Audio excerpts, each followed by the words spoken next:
Hello, and welcome along to the very first of our brand new series, Your Brilliant Brain and the Wild World of Work.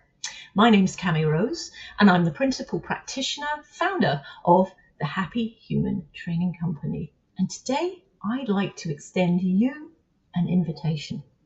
It's an invitation to join us on a journey of discovery into the wild and wonderful working world through the lens of our brain and how it experiences and interprets what's happening around us day to day. Well, you might wonder, why on earth would that be of any interest to you? What would be the point? And the answer to that is that from my point of view and in my experience, if we can just understand ourselves and some of the mechanics, limitations and strengths of this fantastic piece of kit that we all carry around in our head, if we can understand it just a little bit better, then we can really use it to our best advantage. We can make the most of it. We can learn to respect it, enhance it, and develop it. And that will build our confidence. It builds our skill sets. And in the long term, it helps us thrive wherever we are and whatever we are doing. That, to me, is why I think this is a journey that you are going to thank yourself for taking. Without any further ado, I should probably tell you what we've got coming up so that you can make up your own mind whether that sounds like it's for you. So I'm going to try and keep the program simple, relatable and fun. There's going to be a very typical rhythm to it. Each of the different sessions will have 30 minutes where I talk about something particular, a topic. I'm going to try and keep that relatable, very simple, and dare I say it, light enough that you might almost experience it as fun. From there, there'll then be the support materials that you can use to help you explore perhaps in a little bit more detail something that's interested you, or maybe try out some of the suggestions and exercises that we might propose. I'm also going to signpost and highlight other people who are far more expert in this field than I could ever be, and some of the work that they've done that again can help round out your understanding and awareness if you discover there's a particular area in which you are interested. So it feels important to me to highlight here what this program is and what it isn't. What it isn't is a completely scientifically accurate, detailed analysis of every line of what's going on in the neuropsychology of your head. Frankly, in 30 minutes, I really don't have time for that. But more importantly, I don't have the expertise. I'm not a neuroscientist and I'm not a neuropsychologist. I am, however, someone who has an enormous interest in this field and has done a considerable amount of reading and very recently a certification to make me slightly more neuro-aware than perhaps someone who has no knowledge or experience at all. That's the reason why I'm going to be highlighting and signposting the experts. They've already done the amazing work. My role here, I think, is to help you understand where that information might be, help tell you what it might contain, and help you understand how perhaps being aware of it or knowing a little bit more about it is going to benefit you. From my point of view, that's what this program is about. It's about raising awareness and connecting some of the dots for you. What I am doing is bringing the experience I have, so nearly 2 decades as a counsellor, well over 10 years as a coach, working in an organisation, so very much supporting individuals with the challenges they faced in their day-to-day working lives.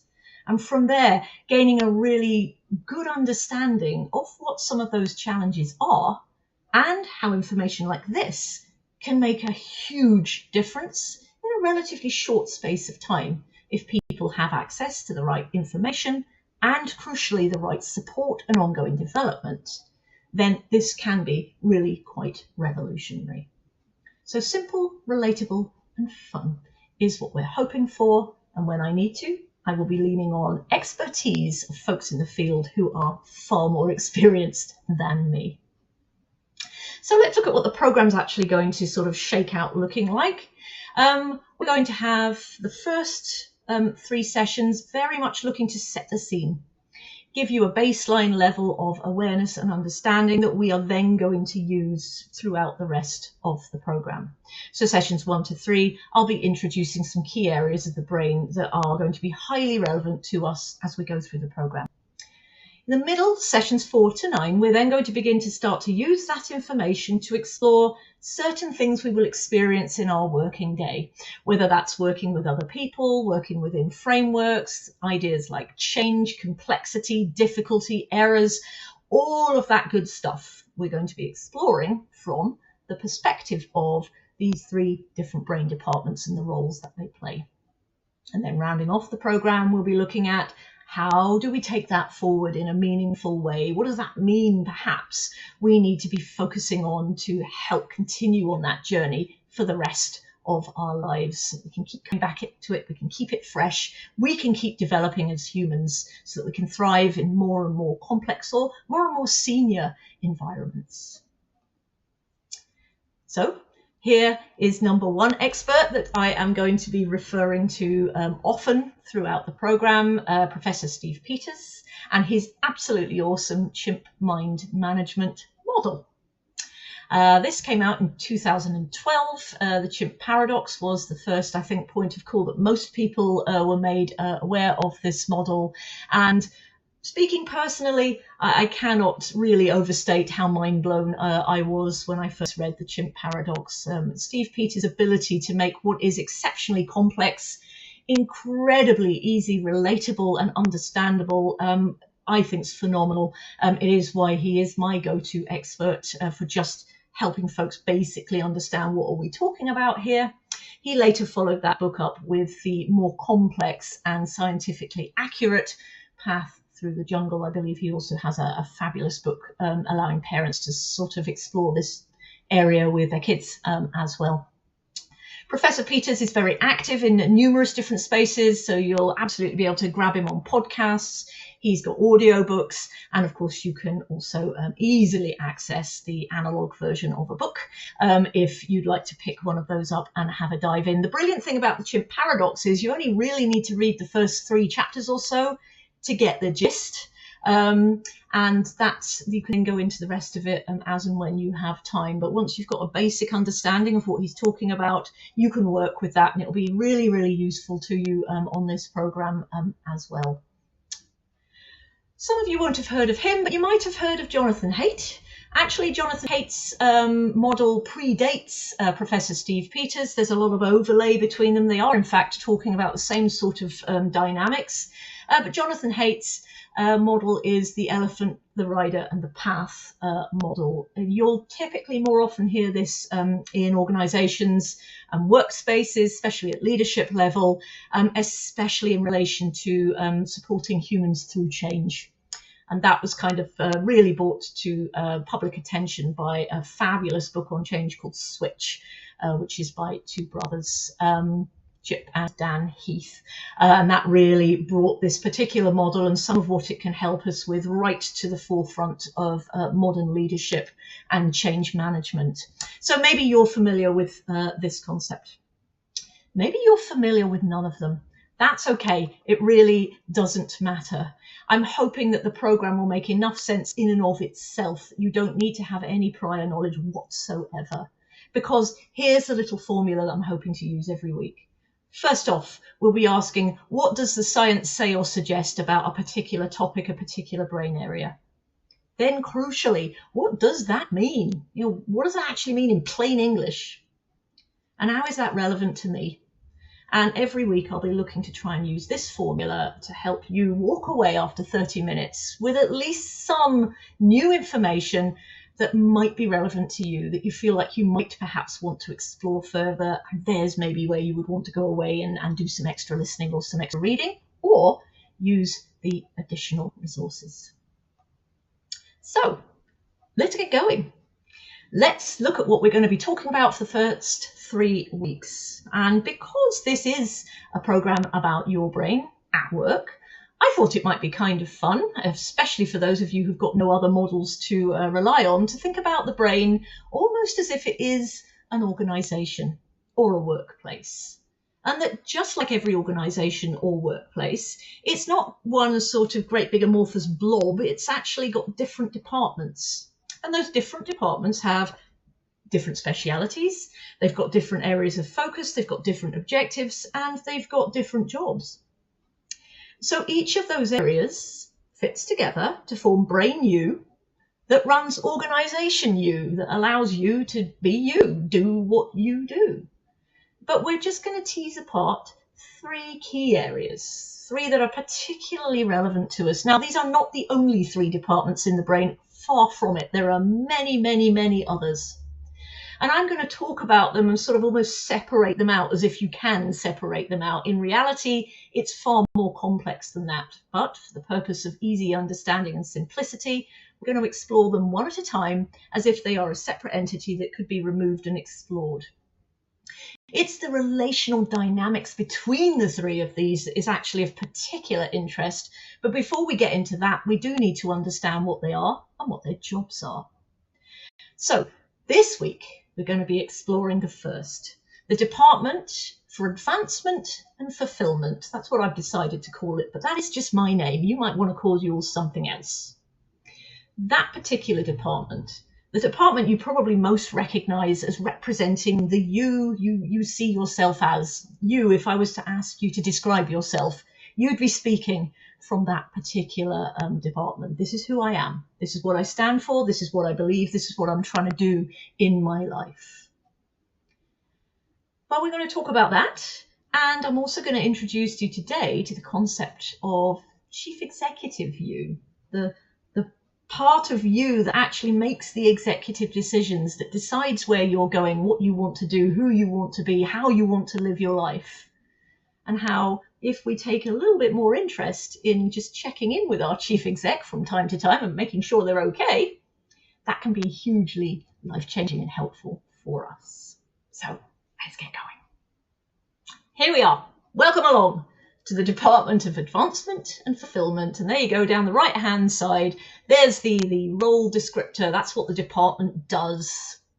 Now, this department, in reality, is my way of helping you visualize something that's called the frontal lobes, the prefrontal cortex from a more neuroscientific-y sort of perspective.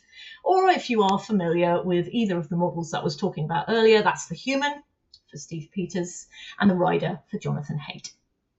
What we are talking about is the smart brain. Daniel Kahneman's Thinking Fast and Slow. This would be the slow part of the brain, the methodical, thinking, rational part of the brain.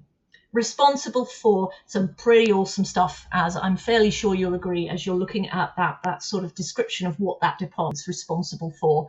It's responsible for what most of us would consider to be this sort of higher level thinking. That we do as humans, that we do as an individual. And of course, where do we do most of our higher level thinking? At work. Because most of us these days are working in knowledge working sort of spaces where we're paid to think. We're paid to create stuff. We're paid to solve problems. We're paid to innovate. We're paid to create. So for a lot of us, this part of the brain is crucially important to us in our working worlds. Of course, it's also crucial for us in other parts of life as well. It's the part of the brain that is particularly aware of and responsive to our responsibilities as members of a community. It's the part of the brain that's going to keep us in line when perhaps we might really want to go and do something, but we know that sort of societally or culturally that's not okay. And it helps keep us on the right track, if you like. It helps us get along as well as we possibly can with other people, responsible for things like social cooperation, suspending perhaps its own need because there's a greater need somewhere else, all of that sort of higher functioning sort of stuff. But you'll notice I've put at the bottom there that yes, this is the prefrontal cortex, the frontal lobes, the human, the rider, but my personal descriptor for this part of the brain is the Goldilocks brain. And I'd like to explain why I've called it. So, the prefrontal cortex, the frontal lobes, the human, or the rider, the Goldilocks brain. Why would I call call it that. Come on, let's do a little bit of a performance review and get some idea as to why our prefrontal cortex might be a little bit like Goldilocks. So yes, obviously I'm having a little bit of fun here. After all, this is about the world of work, and if there's one thing that we're all quite used to in the world of work, it's the concept of the annual review, where we get assessed and given a grade, and usually have things we're doing well and things we're not quite doing well so well pointed out to us. And the same would be true for the prefrontal cortex. What I'm hoping to just bring into your awareness here is that this astonishing piece of kit, and it absolutely is an astonishing piece of kit, is not perfect. And it's not perfect for a number of different reasons, not least that from a sort of evolutionary perspective, a technological perspective, it is the most advanced piece of the brain. It's also the newest, youngest piece of the brain, and therefore there are a few bugs and kinks in the system, shall we say, that possibly over time might get ironed out. One of those is around energy usage. And I'm going to say a lot more about that in the extras that you can access if you feel like you'd like some more information. So one of them is around energy and energy usage. The other is about actually remaining in control at all times. And actually the basic bottom line here is I call the prefrontal cortex, the frontal lobes, a bit like the Goldilocks brain, because it can only be at its best when everything is just so, thus Goldilocks. And principally, when we're talking about the prefrontal cortex, everything is just so when the human that it belongs to feels safe. And from a working perspective, what we're usually talking about is valued, included, respected, and part of something that's meaningful. That's the kind of stuff that we are typically talking about. So it's got limitations in terms of energy.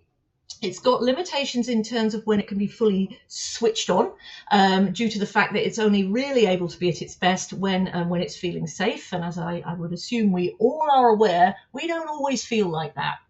We don't always feel that we are psychologically safe in our environments. Sometimes we feel something very, very different, and we'll come to that in time. But the other thing that the prefrontal cortex struggles with a little bit is sort of space and therefore focus. It has less room to process what it needs to process than you might imagine. Again, I'm going to say a little bit more about that in the extras.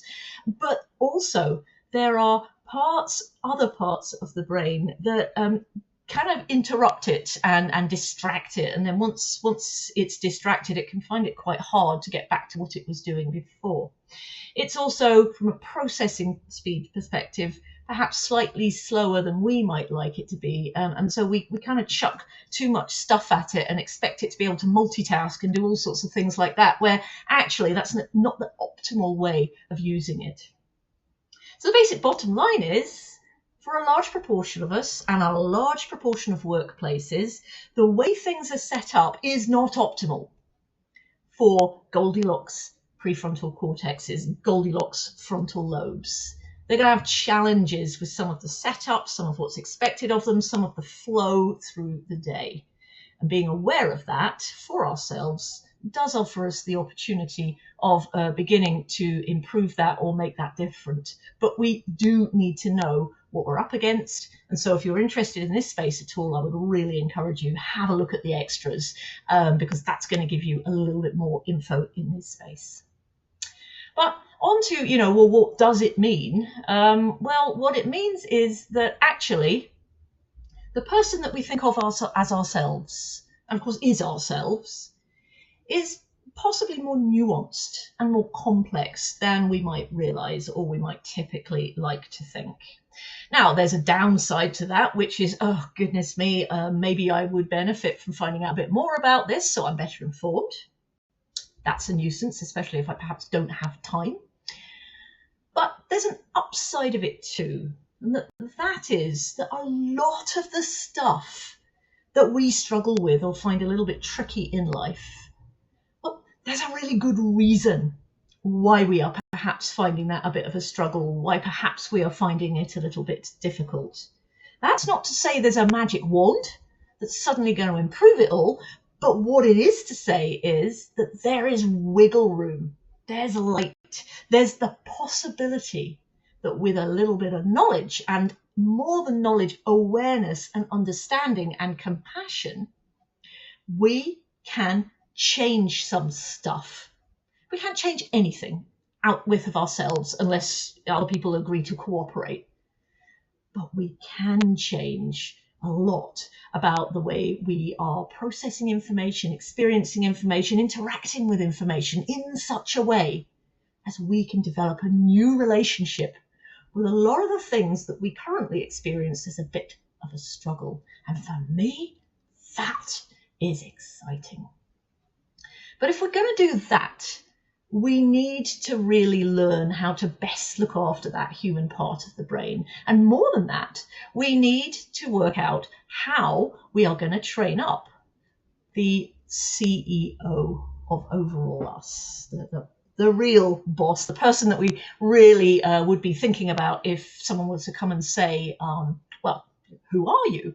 What are you trying to achieve? What does a meaningful life look like for you? Well, that would all be the terrain of the CEO. What are you hoping to achieve this year? Where would you like to get to in your career? All of that kind of stuff. So the posh term for that is actually executive cognitive function. And it's actually our executive cognitive function that we'd be really looking to begin to strengthen. We'll really be beginning to look to enhance that particular part of us. And here's what it is, and here's why it matters. So executive cognitive function is our ability as human beings to stop, if we want to, and think about our thinking. Now, that might not sound like very much. In fact, you may very well be shrugging your shoulders right now and going, why on earth is that valuable to me? What on earth is the big deal about that? But think about it. The ability to step back and think about what we are thinking, think about what we are feeling, think about perhaps where we might be going internally, and then notice what that is, and then review that, make a decision about that, take an action on that. Well, that means something very, very special. It means that we are more than the thoughts that just pop into our heads demanding we do something. We don't have to if we don't want to. If we notice them quick enough, we could executively decide that is not a good idea right now. We are able to pause and notice. We can do it retrospectively. We call that reflecting. And with practice and intent, we can learn to do it in real time, which allows us to act with more poise. It allows us to make choices. It allows us to feel more empowered, whatever the environment we are in. But it is a journey, and it is going to require a little bit of intentional support and work. Strength and conditioning, if you like, for your CEO. And again, I'm going to share some ideas with you as to how you might do this in the extras. But none of it is rocket science. It's all about making the time to consider some stuff that you probably don't think about at all, or not very often anyway. Who you really are, what you're really trying to achieve, what matters to you, what do you value, and so on. What are your natural rhythms during the day? And what kind of thought patterns might you notice if you were to tune in? And are they helpful or unhelpful to you? So I'm going to pause there for this time around. As I say, if you're interested in taking anything further, please check out the extras. There's loads of info in there. Next time around, we're going to be exploring the Department for Status and Security, aka the chimp, for anyone that is aware of Steve Peters' mind model. But for now, have a look in the resource pack. We've got more on the prefrontal cortex, how to take care of it. I'm going to introduce you to something called the working memory, which from my point of view is so useful to be aware of. And then I'm going to share some ideas with you for simple workouts for boosting that CEOU or beginning to develop stronger cognitive executive function. Now, this is all in beta mode, so I hope you'll forgive the slightly less than perfect recordings and the fact that sometimes stuff might look a little bit amateurish. I really don't have the justification to invest in huge amounts of expensive equipment at this point. I want to see if this content's of interest first, and I would absolutely love it if you could let me know what you think. Let me know what you think if you're loving it, and please share it with friends, family, colleagues, anyone else you think might benefit from it. Let me know if you don't love it. Please tell me why, so that I can perhaps make it more accessible or more meaningful for you as we go through the program. My hope here is to develop a library that you'll be able to use well into the future, but I do need your help. So for now, I'm going to say goodbye, enjoy, and please give me a shout if you've got questions or you'd like me to include anything else as we go forward. But happy exploring, and I hope that you enjoy finding out a little bit more about your prefrontal cortex, Goldilocks brain, and the executive that is you.